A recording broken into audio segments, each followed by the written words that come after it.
everyone. I'm here this morning with Norma Stevens in Oxford Junction.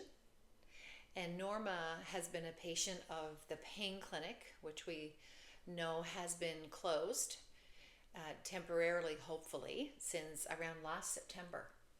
And we're shining a light on the closure of the pain clinic and the impact that that has on people like Norma. We're trying to appeal to the government to get the pain clinic back open and running. We have two physicians that want to provide the services. One of them have been providing pain clinic services for 17 years here in our area in Cumberland County, but to patients from all over the Maritimes. And the loss of this treatment for people has really affected their quality of life. So thank you, Norma, for being willing to share with us your story. So tell us a bit about your journey.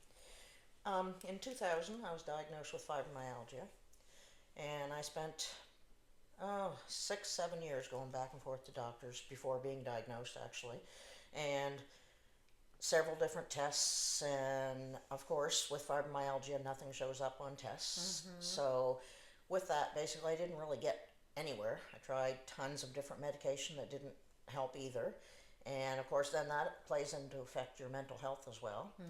So, by around about 2009, I had actually lost close to 80 pounds from pain and nausea. And I actually remember at one point actually going to my doctor and asking him, could he put me in a mental health hospital? I was that bad with my mental health. No doctors believed me. I, at that point, went to several different hospitals where I was told things like, oh, it's all in your head, you're a hypochondriac, you need to get more active. And during that time also, I started to develop severe pain in my right side. And I spent 8 months going back and forth to doctors telling them, I feel I have a tumor and it's right here in my side. And again, I was told, you have fibromyalgia or it's in your head, you have to keep more active. It was always the same thing.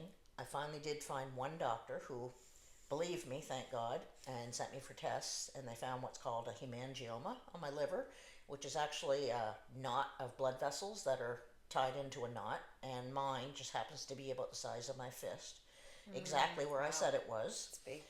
And even then, the liver specialist I saw at the time told me, you can't feel it. You do have one.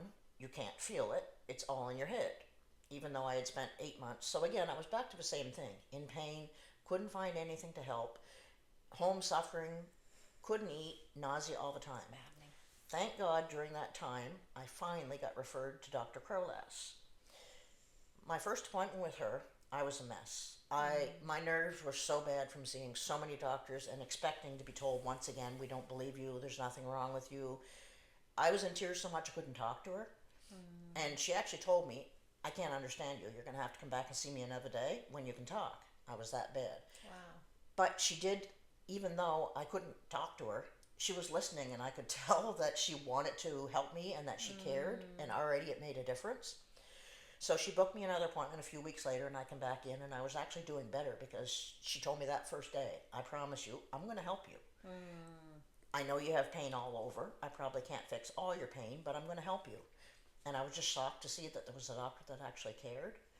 But not only did she say she would help me with my pain, she also said she would help me with my hemangioma. She knew of a doctor in the Amherst Hospital at that time that actually trained my liver specialists in Halifax. Wow. His name was Dr. McDonald. He's retired now. Oh my goodness. But He's she amazing. hooked me up an appointment with him and her together. And he actually told me, you absolutely can feel your hemangioma. You're proof that you can feel them. And I trained the two doctors that you saw in Halifax. Wow. And the only reason why they don't believe you is because most people don't have them as big as yours. But he also told me that the reason why it was hurting so much at this time was because it was growing, and that it was a pretty good chance it was from all the different pain medications I had been trying to take that weren't really working that well anyway, but it was a side effect. Yeah. Because when you take pain medication, it filters blood through your liver to get rid of the medication. Right. And the more blood that filters through your liver, the more pain it would cause. But also he felt it was causing it to grow too, because that can be a side effect of some medications. So at that time, I stopped all medication, and Dr. Crowlass suggested lidocaine infusion. Yes. So I went in for my first lidocaine infusion. This was in 2010 by that point. Okay. And I was in tears when I woke up from my first lidocaine. And I remember telling Dr. Crolas, I feel like I'm drunk. It was kind of a funny thought. But I said, I can't feel my body. Like, you know, if you have a lot to drink and your body feels numb. Yes. I was so used to being in pain 24 hours a day. And I couldn't feel the pain. And it was just amazing to me that I wasn't in pain and I was in tears. Wow. And I had the biggest hug for her. And that's when my relationship started. Yeah. And thankfully, for 16 years, she's treated me. And not only with lidocaine, but when I had other issues like hip pain and shoulder pain, she was able to give me pain block shots. But anytime something new come up, she was there and she was listening. And instead of saying it's your fibromyalgia, which you do get quite often when you have fibromyalgia, most doctors don't know how to treat it. So they just say, oh, it's your fibromyalgia and there's nothing we can do for you. But her, on the other hand, she would listen. There's different things you can try. At one point, she said, try getting more active. And once I got the lidocaine into my system, I was able to be more active. Yes. Put that together with the lidocaine, and I started having a life again. And now, unfortunately, about 7 years ago, I was actually to the point that my husband and I started homesteading. We raise animals. We grow 2 huge gardens. We pretty much make the majority of our food. And this past winter, I'm seeing, unfortunately, that things are going downhill since I haven't had a pain treatment since last August. And my side is hurting again. I'm unable to take any pain medication. And now I'm wondering, what is my homesteading going to be like in the future? Am I even going to be able to garden this summer? Normally every fall, I bottle in vegetables. Last winter, I had over 100 bottles in my pantry. I make my own bacon, pepperoni, sausage, donair meat, jerky, all that stuff. Ketchup, barbecue sauce, pickles. Last year, I bottled a few potatoes, threw some tomatoes in the freezer, and that's all I did. I'm just unable to. Normally in the spring, I'm supposed to be getting 2 pigs, supposed to be getting some meat chickens to raise, planting a garden. I don't feel like doing any of that. I'm sitting on the couch with a heating pad. That's all I feel like doing. I'm sorry. I think everyone that's listening, you know, will appreciate you sharing your story and your journey. And there's a couple of things that really stood out to me that I think as a woman, as a nurse, I do continue to hear, there's a certain theme that I hear from women in particular. There's a group of women I'm working with around the province as well, around people that have been battling with cerebral spinal fluid leaks, endometriosis, people waiting 3 to 5 years to see a gynecologist. These women that I'm working with, there's a common theme, and that is they're often told if they have pain that it's all in your head, or that, and so it's very frustrating to hear women are often dismissed by healthcare professionals. You know, I'm married to a doctor, so I don't want to bash doctors. But when you get a doctor like Dr. Crolas or Dr. Alan McDonald, who was incredible, such a well-respected physician, the fact that we had him here at Cumberland Regional was amazing. He started the first transplant clinic in Atlantic Canada. Just the validation. Yes, you're you proof. are in pain. Because my own family doctor calls it my imaginary side pain. I don't understand. If you say you're in pain, how does anyone have the right to say that you don't? You get that you don't look like you're in pain, but when you're in pain every day, you learn how to mask it. I mean, at one point fibromyalgia comes along with a lot of other different issues that go with it. And I have costochondritis in my rib cage, which causes inflammation and pain. But at one point, I used to have ribs that would break for no reason. And I would literally just be sitting talking and I would have a rib break. I had all the tests done, bone density and all that. They all come back normal. And I remember at one particular point, I went to my family doctor and I said, I have 2 broken ribs, my 5th rib and my 6th rib. I even knew which ones they were. They had been broken so many times. And he looked at me and said, you look like somebody with fibromyalgia, not somebody with a broken rib. Sent me for x-rays. My 5th and my 6th rib were broken. Because you know your body. But did I get an apology? No. Well, I'm going to apologize. I think that's terrible. Terrible. And that's not the first time. I mean, I went to emerge at another hospital at one point with a broken rib, and I was told that I need to get more active. That's all my problem was. And that no, they wouldn't give me any pain medication because they don't give pain medication to people with chronic pain, is what this doctor told me. Because then you kind of come across as somebody looking for drugs, pain meds, or whatever it may be.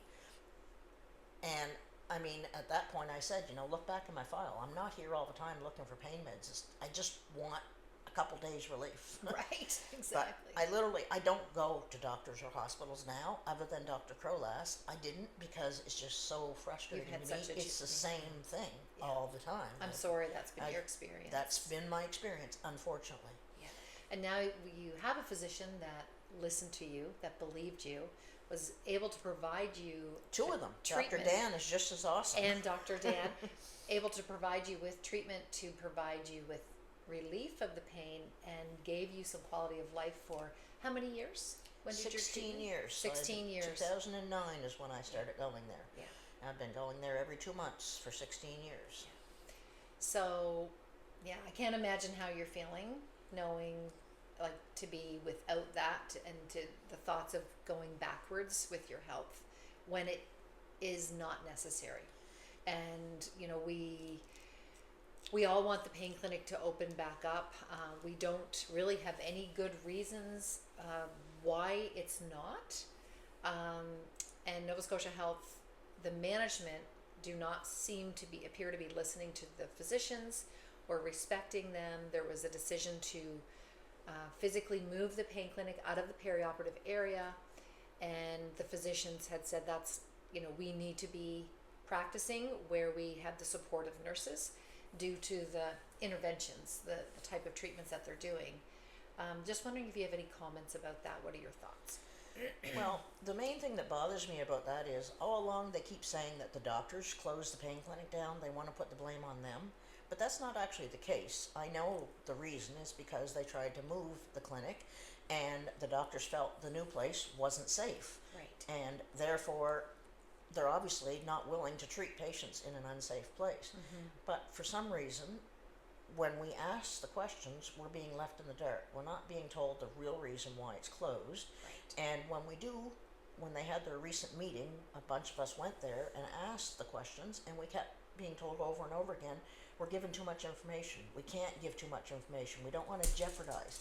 And my thought is, jeopardize what? Right. Why the secrecy? If you've got nothing to hide, and if you've done nothing wrong, then why is there so much secrecy? Mm-hmm. Like, I mean, it's great all the new things that are going on at the hospital and Yes, stuff, yes. but it's really a slap in the face to those of us that, are wondering what's going on with the pain clinic. Yes. They can find all this space for all these new things at the hospital, but for some reason they can't find the space for us. I know. It is frustrating. I think sometimes, what I see is, I think it can happen in any organization. Sometimes people can lose their focus about why they're actually there. The whole purpose of our healthcare system is to provide services to patients. The patient should always be the center and the focus of all decisions that are made. And this is example of the pain clinic closure is, in my opinion, a clear example of when people have lost their focus of why they're actually hired to do their job.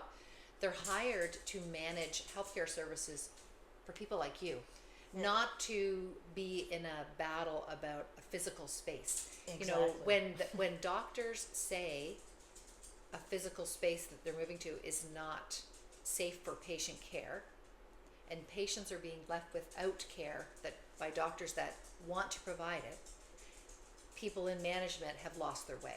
Yes, That is my I opinion. agree 100%. And I've seen it around the province, not just here with our pain clinic, but this is, in my opinion, an opportunity for our government to refocus, get in new management, and to get the focus back on the patients and on what is going to provide better care for patients, for the pain clinic and for throughout. We need to get back to just common sense, making common sense decisions. And technically, really, the hospital should be boasting and bragging. Look at the great pain clinic know. doctors we have. I mean, with the shortage of doctors and the other problems that are going on, they're bragging about all these new clinics and new things they're adding. They should be also bragging. We've got two of the best, not know. two of the best, the best It's so doctors true. with the best training. And again, it goes back to, why is our pain not important? Why are we not important? I know. I'm sorry. I'll do my best. We'll keep shining a light on appreciate this and keep shining a light on the need. We can't really continue to have this pain clinic closed, because what other patients have told me and what you're telling us too is, when you go without the treatments, if and when they do get started back up, and prayerfully they will, you're starting back at ground zero. Yes, and right? you need them more often to get it back into your system again too, once Exactly. it gets out of your system. So the longer the pain clinic is closed, the more damage is being done, and people will need more treatments instead of less. And at this point in time, we don't have an option of anywhere else to go. Right. I know the pain clinic in Halifax doesn't do lidocaine treatments. They don't believe in them. Now, I've been told there is other doctors down there that do them. But, I mean, two things. One, I'm on a disability income. Who can afford to go to Halifax every month? I don't drive besides that. But also, to drive down there 2.5 hours and then back home again in one day would kill me. I don't go on any long drives. I can't do it. To sit that long in a vehicle, by the time I got home, my treatment would be wasted, basically, because of the long drive. So, I mean, it's not feasible for me. It's not possible. And it's not necessary. We No, have well, that too. two physicians And I right wouldn't get here. the quality, the treatment with the training. I know they wouldn't have as much training as Dr. Crowlass does. So, I mean, basically, No. it's... She's the highest qualified in all of Canada.